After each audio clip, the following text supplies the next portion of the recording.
That was amazing. You know, there's something about when you just know when somebody is doing something that comes from their highest joy, and you guys do that. And I'm very grateful to you because I can feel your highest joy when you're up here. So thank you, thank you. I love it. Well, when I was in high school, especially around October, occasionally a group of us would go out to the cemetery, the local cemetery, and we would tell scary stories. And then we would sing familiar songs like this. No, I'm going to sing. I'm not as good, so don't enroll me in the choir, okay? The worms crawl in, the worms crawl out, and ants play pinochle on your snout. They call their friends and their friends too. They'll make a devil of a mess of you. They'll take you out to the family plot, and there you wither, and there you rot. They wrap you up in a big white sheet and sink you down about 6 feet. And all goes well for about a week. And then your coffin begins to leak. The worms crawl out. The worms crawl in. The ones that crawl in are lean and thin.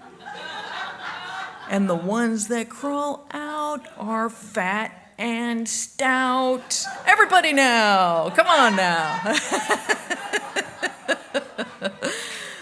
Oh, thank you.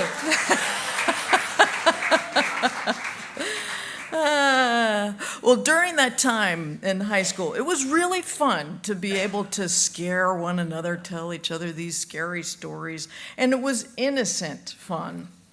Nowadays, it doesn't take that much to get scared, right? You watch the news, and they tell you about the condition of our country, the state of our government, the status of our economy, and the planet Earth is now coming to an end. And so we can get hooked into fear and get scared. And some are asking, what is to become of us?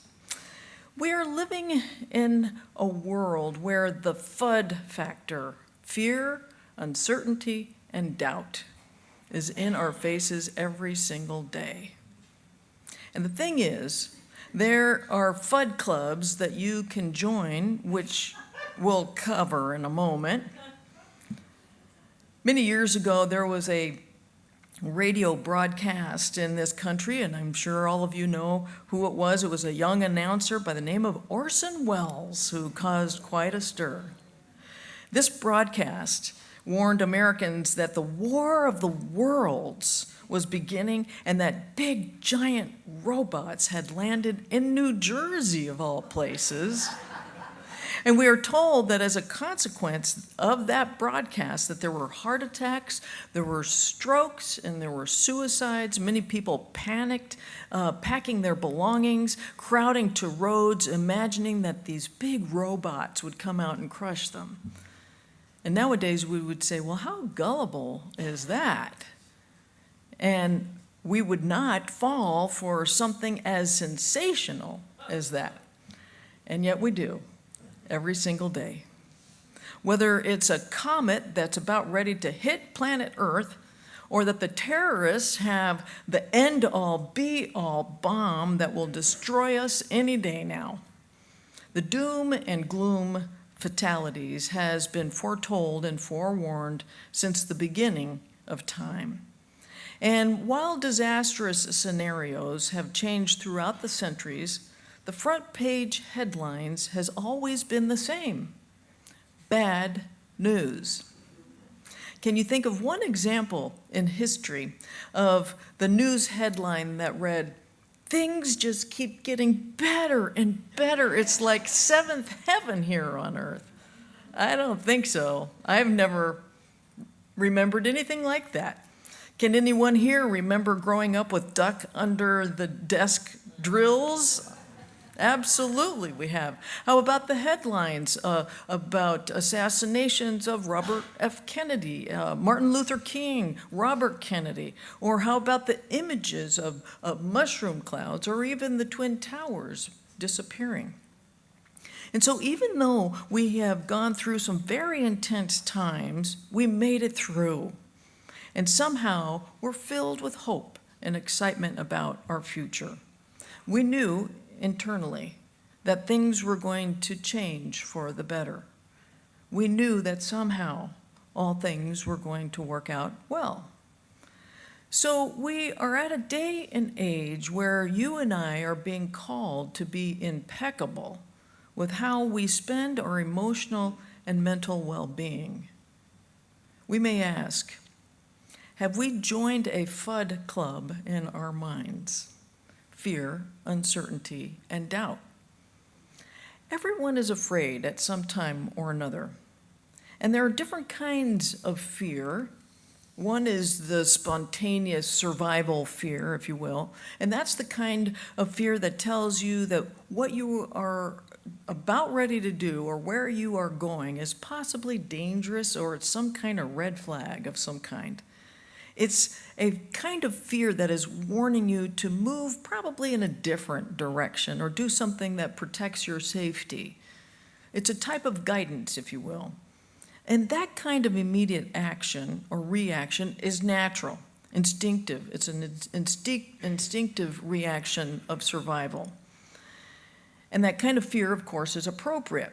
However, the kind of fear that I would like to chat with you here today is fabricated fear, the kind of fear that generates uncertainty and doubt, the kind of fear that's been made up in our own minds, the kind of fear when you are alone in your head without adult supervision. You know that one? The kind of fear that is not based on any kind of fact.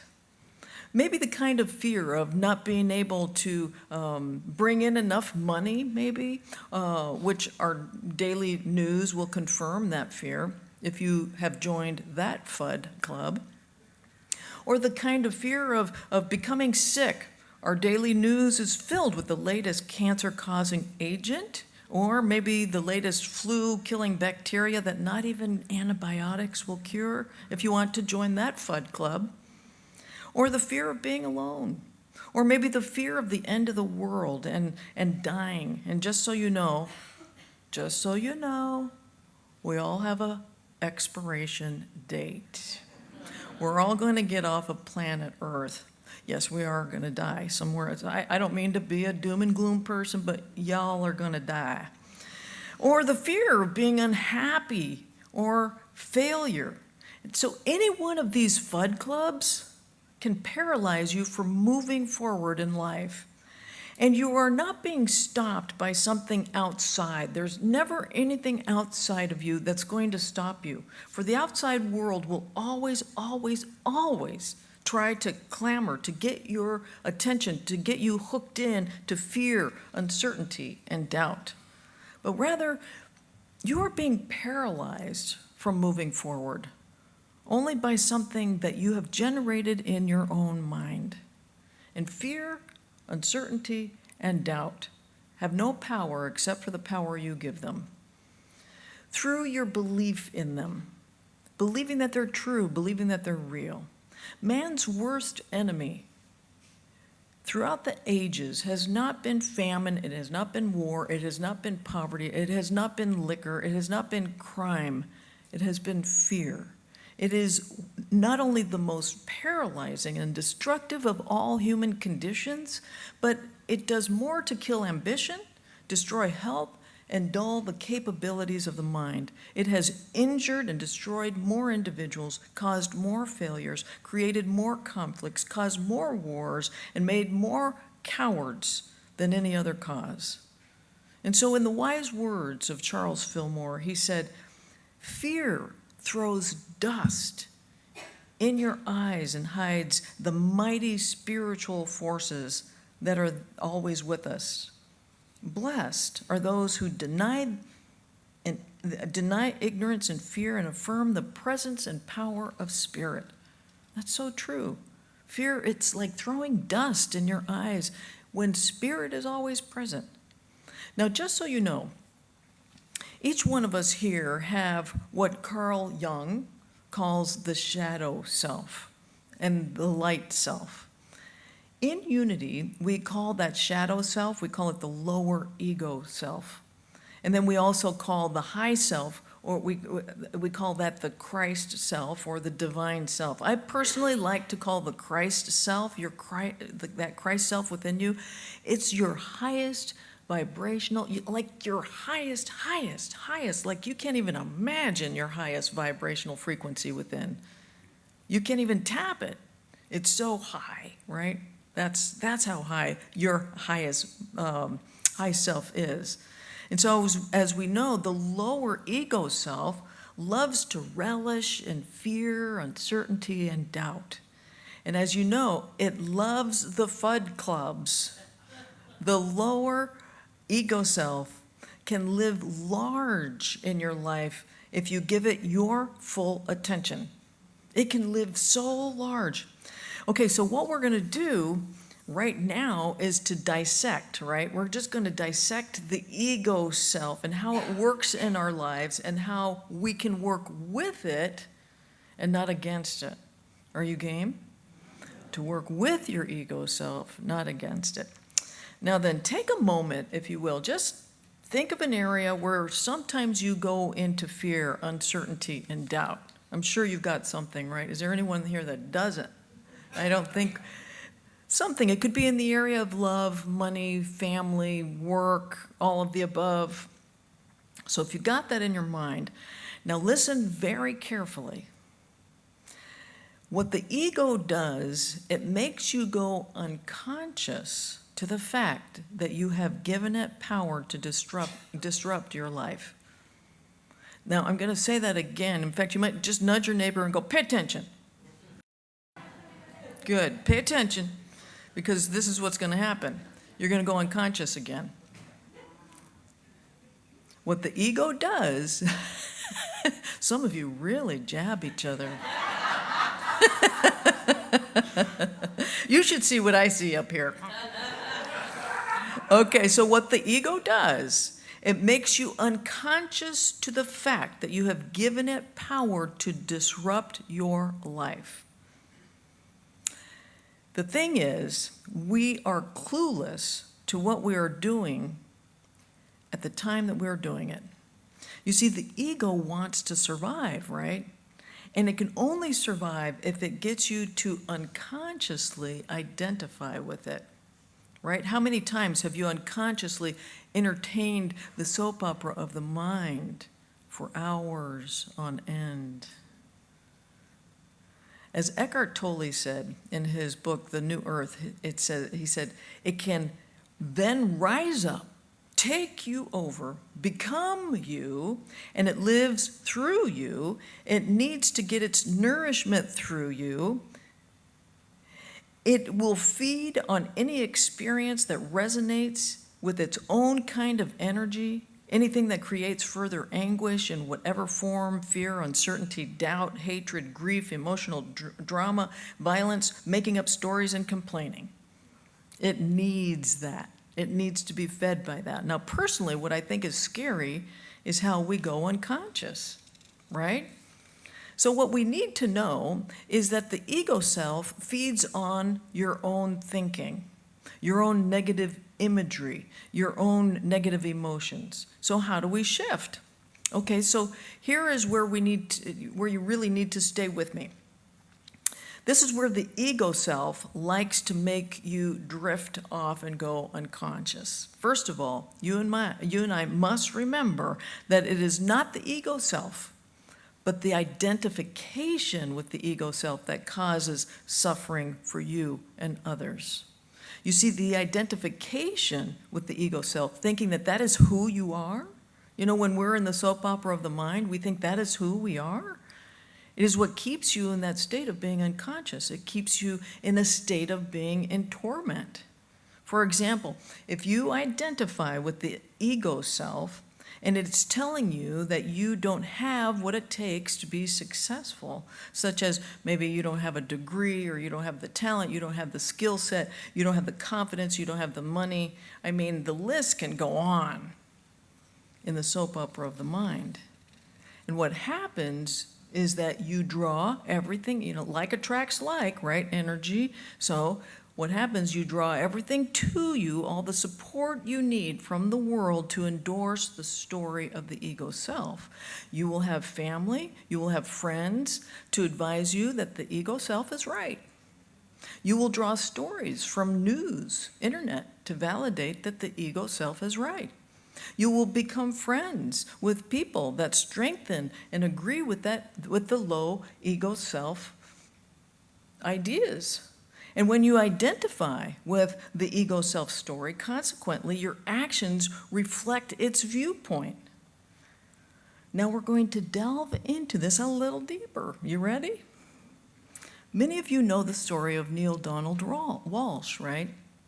Before writing the hit volumes of Conversation with God in the early 90s, Neil suffered a series of crushing blows.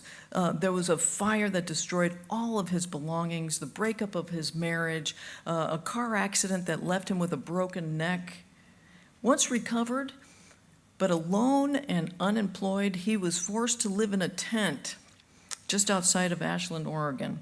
And he was collecting and recycling aluminum cans in order just to eat. And sometimes he would just get his meals from trash bins from different restaurants, and that's how he would eat. And this went on for over a year. And I don't think at the time that I think he probably belonged to a number of FUD clubs. I'm sure he bought into the fear, uncertainty, and doubt that his ego self was feeding him. But he did something that we should all do.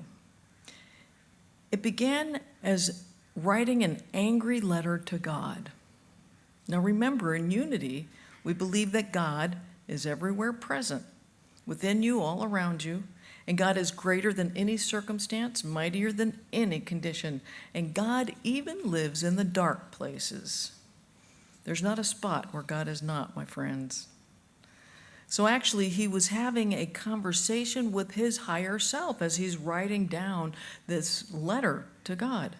God individualized in him, and his ego self was having a conversation with this higher vibrational frequency.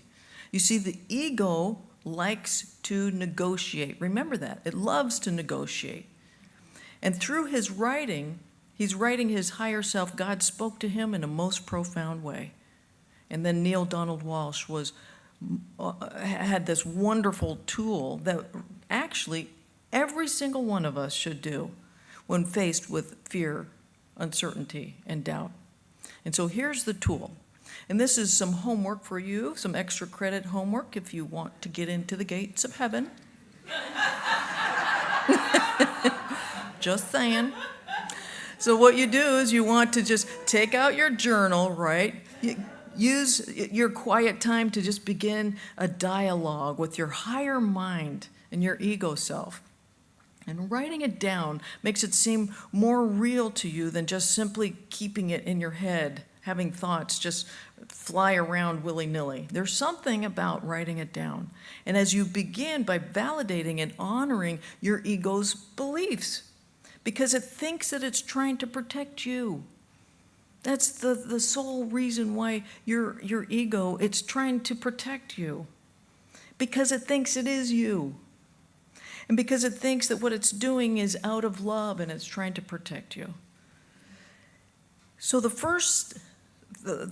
so you first say to your ego self that you recognize what it's doing, you recognize that it's all out of love, and then you propose that what you're doing, that your ultimate desire, whatever that is, might be success, a love relationship, whatever that is also out of love because you want to experience joy. recognize that from the ego's perspective, it is valid. So you don't abandon it, you work with it. You don't abandon your ego self. It's also made of God. You work with it. You have to be nice to it. You have to treat it well. When the ego feels supported, it will start to let go of the reins. It will give your higher self more leeway. You see, if it feels like you are avoiding it, attempting to go around it, or neglecting it, or pushing it aside, if you don't work with it, it will try to sabotage your efforts. Have you noticed that? I have. Send the ego a message that it is going to benefit from your every desire in a partnership with your higher mind. And so always think of your ego as the perspective it has given you, because you just thank it. You thank it for loving you and protecting you. Just work with it. Your goal when you are heavenly engaged in the FUD Club is to wake up to your higher self, your highest vibrational frequency. Resonate with your high self, live from your high self, speak from your high self, think from your high self, walk from your high self, make decisions from your high self, and listen to your ego, but stop identifying with it. Now, believe it or not, 90% of all fears are not real, and your high self knows that. Did you know that the words fear not appear in the Bible 365 times? So essentially, God is saying, fear not for each day of the year. So for today, instead of living from the FUD Club, claim your high self. Remember the words of Charles Fillmore, fear throws dust in our eyes and hides the mighty spiritual forces that are always with us. Blessed are those who deny ignorance and fear and affirm the presence and power of spirit. So we're going to take a moment right now and just allow these words to get in just a little deeper. And I'm going to say some of these statements from the Bible. The Lord is my light and my salvation. Whom shall I fear? The Lord is the strength of my life. Of whom shall I be afraid? And it came to pass that the Lord shall give thee rest from thy fear. Yea, though I walk through the valley of the shadow of death, I shall fear no evil, for thou art with me. Fear not, for I am with thee. Let not your heart be troubled, neither let it be afraid. Fear not, for it is the Father's good pleasure to give you the kingdom. Take a moment. Think of a time when you just felt so secure. You felt so loved. You were in the essence of pure well-being. You felt that essence of God that was loving you, protecting you. And your ego self felt secure. It was working with your high self. All was well, all is well. Bring up that feeling. Let it permeate every cell of your being.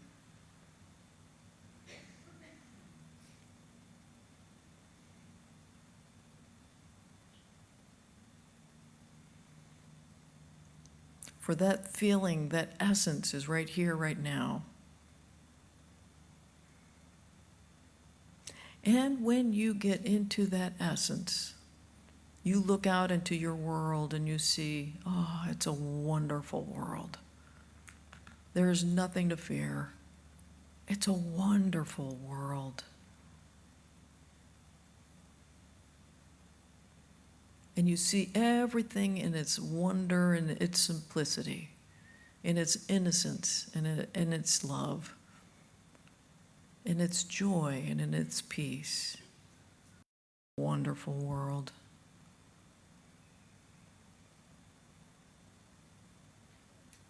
And so, dear God, we give thanks that there's nothing to fear, that you love us and care for us so completely, and all is well in our worlds. For this we give thanks, and so it is. Amen.